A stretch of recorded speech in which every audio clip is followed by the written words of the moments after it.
Hello, magandang araw mga kajak. So, meron tayong napakagandang tutorial lalo na sa mga kaibigan natin mga mekaniko na nagbababa ng mga tinatawag na transmission, manual transmission.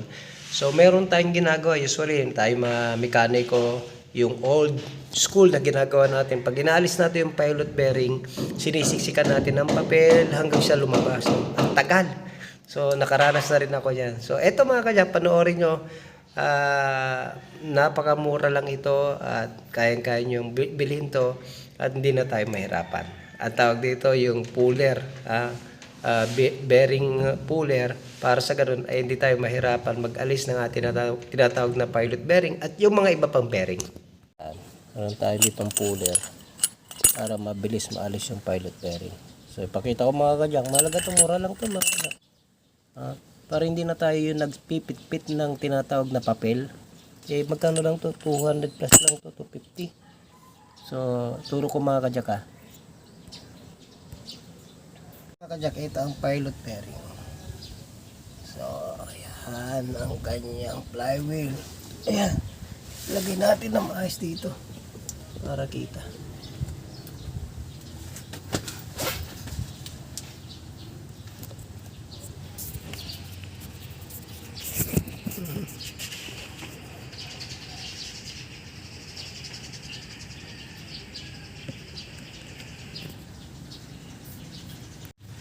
So, tatanggalin natin yung mga kajak. Ayan. Gamit lang natin ito. So, siyempre, papasok natin yung kanyang. Ayan.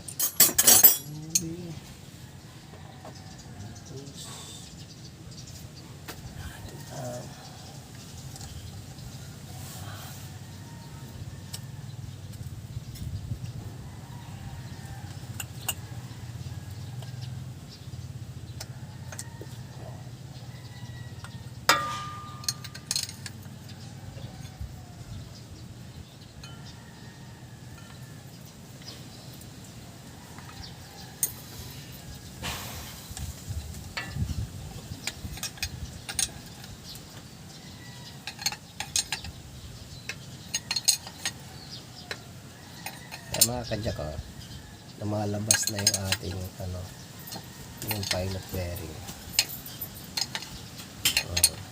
Yan lang mga kajak, hindi kaysa yung magtitik-tik tayo ng papel. Ito, magkano lang bili ko dyan mga kajak, 200 plus lang ata. Hindi na tayo magtitik-tik ng papel. Tagal noon mga kajak. Ito, sandali lang. Lumalabas na yung pilot bearing. Ayan, okay na. So, lumalabas na. Yan, yung kagayang ginawa natin. Ayan, pipigilan nyo lang to. Mura lang to mga kajak.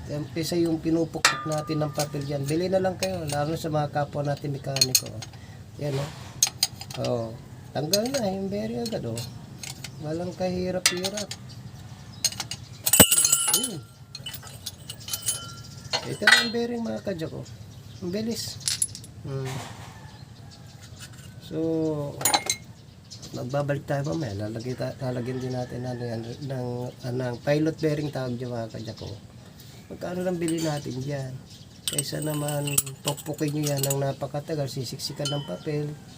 Traditionally, yung ginagawa, yung dito sa may bearing mismo, sisiksikan natin ng papel, tapos tuktukin natin. Pwede naman. So, sobrang tagal nga lang.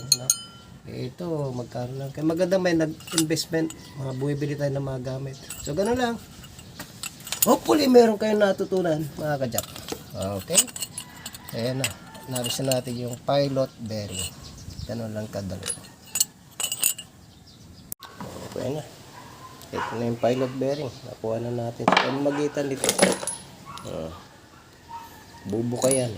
Pagka pinasok mo ganyan, madali lang naman gamitin ko. So, at least may na mga kajak pagka nag-invest tayo ng gamit. Napakadali natin maalis yung pilot bearing. Kasi pag nagpapalit tayo ng clutch component, kasama na lahat ito para minsan na lang. Okay. So, ito, ang ginagawa, sinisiksikan ng papel dyan, tapos papaluin hanggang lumabas siya. Eh, pagka meron kayong mga ganitong tools na mura lang, wala pang 500 to. Hindi kayo mahirapan. Okay. Oh, so mga kayak, sana ay meron tayong natutunan. Huwag nating tipirin yung sarili natin. Pagka kumikita naman tayo ng paunti-unti, bili tayo ng gamit natin. No? Para sa ganun, mas mapadali, mapagaan yung trabaho natin. Mas madali, mas mapagaan, mas mabilis tayo makakatapos sa ating ginagawa.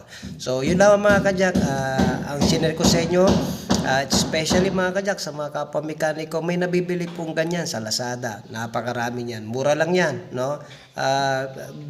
Bearing puller ang tawag dyan. So, anyway mga kajak, sana naibigan nyo ang ating video ngayon. Nawa ay meron kayong natutunan naman.